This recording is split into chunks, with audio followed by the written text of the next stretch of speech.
নমস্কাৰ বন্ধু বান্ধৱীসকল, মই পল্লৱীয়ে আজি আপোনালোকৰ বাবে লৈ আনিছোঁ এটা নতুন ৰেচিপি, যিটো হৈছে বনৌষধিযুক্ত ৰেচিপি। বৰ্তমান হৈ থকা জ্বৰ, কাহ, চৰ্দিৰ বাবে অতি প্ৰয়োজনীয়।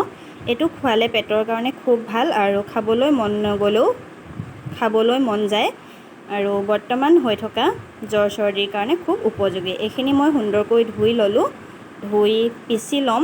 ইয়াতে আছে বন জালুক, মানিমুনি, নৰসিংহ আৰু ভেদাইলতা। সেইখিনি মই এনেকৈ পিচি ল'লোঁ পানী দি। এতিয়া লৈছোঁ এটা আলু, এনেকৈ কাটি লৈছোঁ। এফালে লৈছোঁ আদা ৰচুন আৰু লৈছোঁ পিঁয়াজ আৰু 1 চামুচ লৈছোঁ জালুকৰ গুড়া। মই কেৰাহী পাতি দিম, কেৰাহী পাতি দিলোঁ। এতিয়া পিঁয়াজখিনি দি দিলোঁ তেলত পিঁয়াজখিনি ৰঙা হোৱালৈকে ভাজিম। পিঁয়াজখিনি প্ৰায় ৰঙা হৈ গৈছে।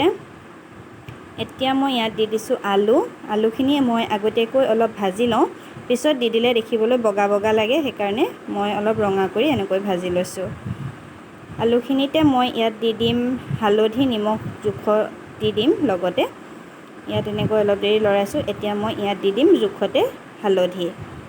এয়া হালধি মই দি দিছোঁ আৰু জোখ অনুসৰি যিমানটো মই জোল ৰাখিম সিমানটো মই ইয়াতে নিমখ ব্যৱহাৰ কৰিছোঁ। এইখিনি মই ইয়াতে নিমখ দি দিলোঁ। এতিয়া নিমখ হালধিখিনি দি আলুখিনি মই সুন্দৰকৈ ভাজি ল'ম, যাতে আলুখিনি সিজি যায় আৰু কালাৰটো ধুনীয়া হয়। চাওকচোন ইমান ধুনীয়া হৈছে কালাৰটো। এতিয়া মই এনেকৈ ইয়াতে মাজতে দি দিম খুন্দি ৰখা আদা ৰচুনৰ পেষ্টখিনি। এইখিনি মই আদা ৰচুনৰ পেষ্টখিনি দি দিলোঁ।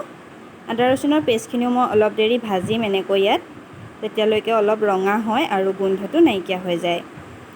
প্ৰায় আদা ৰচুনখিনিও ৰঙচুৱা হৈ আহিছে। ইয়াতে এতিয়া মই দি দিম খুন্দি ৰখা জালুকৰ গুড়াখিনি। 1 চামুচ জালুকৰ গুড়া ৰাখিছিলোঁ, সেইখিনি মই এতিয়া ইয়াতে এনেকৈ ব্যৱহাৰ কৰিম, দি দিম। এইখিনি জালুকৰ গুড়া দি দিলোঁ।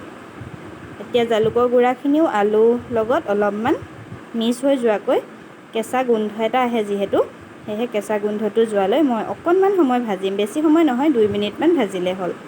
ভজা হৈ গৈছে, আলু সিজি গৈছে, কালাৰো ধুনীয়া হৈছে। এতিয়া মই ইয়াতে দি দিম খুন্দি ৰখা নৰসিংহ ভেদাইলতাৰ জোলখিনি। ইয়াত মই সিতা টুকি পেলোৱা নাই, মই কোমল কোমল বাছি পিচিছিলোঁ, সেইখিনি একেবাৰে সিতা নাই, এনেকৈ মিহি হৈ গৈছে। অলপ সময় ভাজি ভাজি ইয়াতে মই পানী দি দিম। এয়া পানী দি দিলোঁ, উতল আহি গ'ল, মোটামুটি আঞ্জা হৈ গ'ল। অলপ সময় উতলাব লাগে, উতলালে খাবলৈ খুব সোৱাদ হয়। 1 লিটাৰমান পানী দি মই শুকুৱাই জোলখিনি একদম কম কৰি পেলালোঁ।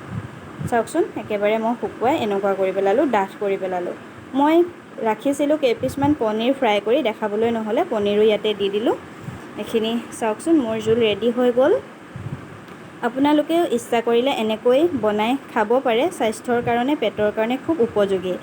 বিশেষকৈ ল'ৰা ছোৱালীক খোৱাটো অতিকৈ প্ৰয়োজন। এয়াই আছিল আজি মোৰ ব্লগ।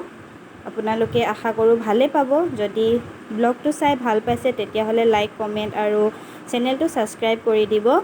ভিডিঅ'টো চোৱাৰ বাবে সকলোলৈকে বহুত বহুত ধন্যবাদ।